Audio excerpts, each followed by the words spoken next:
Copyright disclaimer under Section 107 of the Copyright Act 1976. Allowance is made for fair use for purposes such as criticism, comment, news reporting, scholarship, and research. Fair use is a use permitted by copyright statute that might otherwise be infringing. Non-profit, educational, or personal use tips the balance in favor of fair use.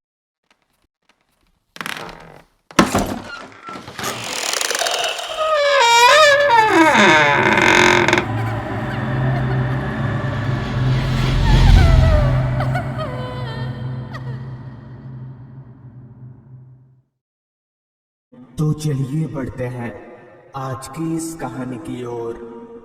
ओ भाई साहब, station आ गया है, उतरना नहीं है क्या? Conductor की ये आवाज सुनकर मैं नींद से जागा। घड़ी में वक्त देखा तो रात के 9:45 बज रहे थे। लिहाजा मैं ज्यादा वक्त ना गवाते हुए बस से नीचे उतरा और दौड़ते हुए रेलवे स्टेशन की ओर भागने लगा, क्योंकि मेरी ट्रेन 9:47 पर यहाँ से खुलने वाली थी। अच्छा हुआ मैंने रिटर्न टिकट पहले से ही ले लिया था। मैं भागता हुआ प्लेटफॉर्म नंबर 2 पर पहुंचा, लेकिन वहाँ कोई ट्रेन नहीं थी। प्लेटफॉर्म नंबर 2 की पटरियों को खाली पाकर मैं घबरा गया, कहीं मेरी ट्रेन चली तो नहीं गई। अभी मैं ये सोचकर परेशान हो ही रहा था कि तभी मेरी नजर एक आदमी पर गई, जो कि प्लेटफॉर्म में लगी बेंच पर आराम से बैठा हुआ था। मैं चलकर उन सज्जन के पास गया और पूछा, भाई साहब, ये 9:45 वाली ट्रेन निकल गई क्या? इस पर उन सज्जन ने कहा, नहीं, ट्रेन लेट चल रही है। ये सुनकर मैंने राहत की सांस ली और उन्हीं सज्जन के बगल में बेंच पर बैठ गया। ठंड का मौसम था, ऊपर से दिसंबर के महीने की ठंड, जिसमें अमूमन सारे इंसान कांप जाते हैं। मैं भी कांप रहा था, मगर मेरे बगल में बैठे वो सज्जन, उनको तो जैसे इस ठंड का एहसास ही नहीं हो रहा था। उनके बदन पर ना तो कोई स्वेटर था और ना ही कोई मफलर। ये देखकर मुझे बड़ी हैरानी हुई। थोड़ी ही देर में ट्रेन प्लेटफॉर्म पर आकर रुकी। ट्रेन के रुकते ही मैं और वो सज्जन एक ही बोगी में चढ़े। बोगी एकदम खाली थी, सिवाय हम दोनों के उस पूरी बोगी में और कोई नहीं था। खैर मैं एक सीट पर बैठा तो ठीक मेरे सामने वाली सीट पर वो सज्जन बैठे, जिनके बाद शुरू हुआ एक खौफनाक सफर। ट्रेन पूरी रफ्तार से पटरियों पर दौड़ रही थी। हालांकि ट्रेन की सारी खिड़कियां गिरी हुई थीं, मगर बावजूद इसके ठंड मुझे कांपने को मजबूर कर रही थी। तभी मैंने कांपते कांपते उन सज्जन से कहा, भाई साहब, आपको ठंड नहीं लग रही है क्या? इस पर उन सज्जन ने मुस्कुराते हुए जवाब दिया, क्या ठंड? नहीं तो, ठंड का मौसम आ गया क्या? जिस पर मैंने कहा, क्या भाई साहब, मजाक बड़ा अच्छा कर लेते हैं आप। अच्छा, आप रोज इस ट्रेन से ही आना जाना करते हैं क्या? इस पर वो सज्जन बोले, हाँ, पर आपने ऐसा क्यों पूछा? इस पर मैंने बोला, नहीं ऐसे ही, पर आपको डर नहीं लगता? इस पर उन सज्जन ने कहा, डर अब नहीं लगता, मगर उस रात लगा था। इस पर मैंने बोला, किस रात? बताइए ना जरा। इस पर उन सज्जन ने बताना शुरू कर दिया। बात आज से तकरीबन 4-5 साल पुरानी है। उन दिनों मैं इधर काम पर आया करता था और इसी ट्रेन से वापस घर लौटता था। उन दिनों भी मौसम ठंड का ही चल रहा था। एक रात मैं इसी ट्रेन से घर वापस लौट रहा था। रात काफी हो चुकी थी, ट्रेन एकदम खाली थी। मैं जिस बोगी में बैठा हुआ था उसमें मेरे अलावा और कोई नहीं था। ट्रेन पूरी रफ्तार से पटरियों पर दौड़ी जा रही थी। हालांकि उस ट्रेन से मेरा रोज का आना जाना था, मगर पता नहीं क्यों उस रात मुझे एक अजीब सी बेचैनी महसूस होने लगी थी। ऐसा लग रहा था जैसे आज कुछ बुरा होने वाला हो। खैर, थोड़ी ही देर में ट्रेन रुकी, मगर ट्रेन जिस जगह पर रुकी थी वो ना तो कोई स्टेशन था और ना ही कोई शहरी इलाका। वो जगह जंगलों से घिरा हुआ था। एक तो घना जंगल, उस पर बूढ़ी में खुद को अकेले पाकर मैं थोड़ा घबराने लगा था। खैर, बैठे बैठे अब मेरी कमर भी अकड़ने लगी थी, इसलिए मैं अपनी सीट पर से उठकर ट्रेन के दरवाजे पर जाकर खड़ा हो गया और वहां से बाहर देखने की कोशिश करने लगा। मगर बाहर बहुत ज्यादा अंधेरा था। काले अंधेरे के सिवा मुझे और कुछ भी दिखाई नहीं दे रहा था। लिहाजा मैं दरवाजे पर से हटकर अपनी सीट की ओर जाने लगा।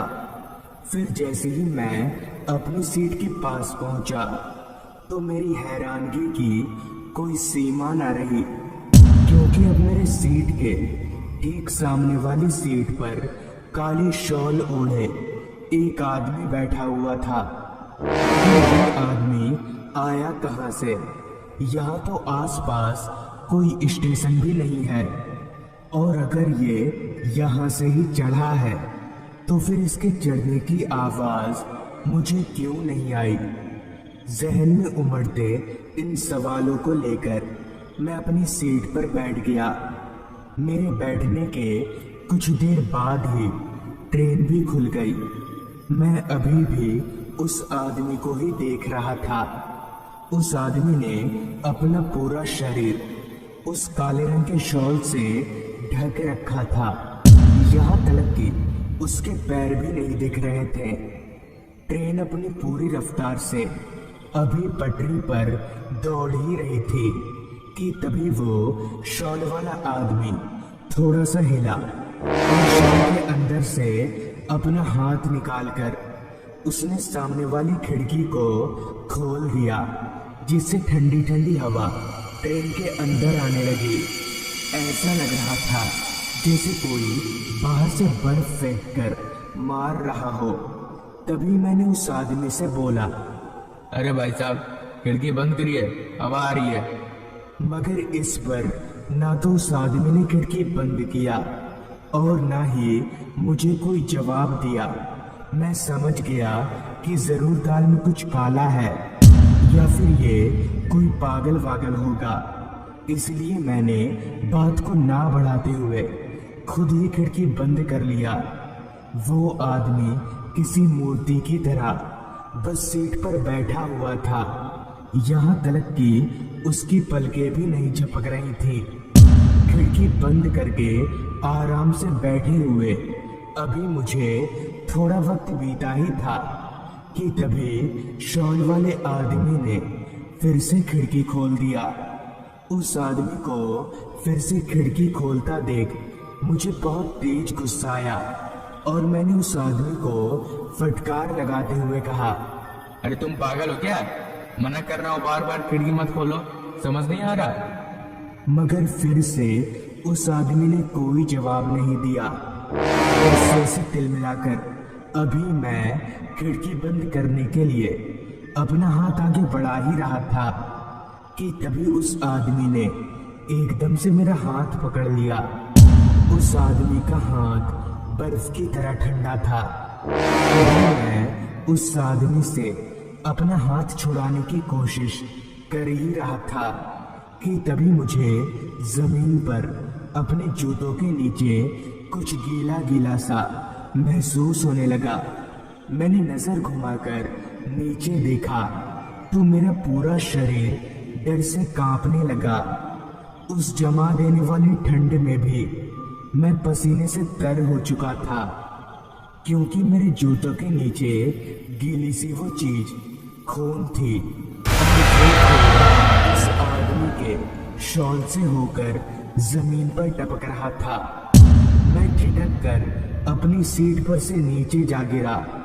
तभी वो आदमी अचानक ही अपनी सीट पर से उठ खड़ा हुआ और अपना शॉल हटाकर जोर जोर से हंसने लगा। तो उसके शॉल हटाते ही जो देखने को मिला वो देखकर मेरा दिमाग सुन्न पड़ गया, क्योंकि उस आदमी के दोनों पैर गायब थे और वहीं से खून बह रहा था। वो आदमी हवा में उड़ते हुए मेरी ओर बढ़ रहा था। उसे मेरी ओर बढ़ता देख मैं बहुत ज्यादा डर गया और घबराहट के मारे बिना कुछ सोचे समझे चलती ट्रेन से नीचे कूद गया। इतना बोलकर वो सज्जन चुप हो गए, जिस पर मैंने कहा, वाह, आपकी किस्मत बहुत अच्छी थी जो आप ट्रेन से कूदने के बाद भी बच गए।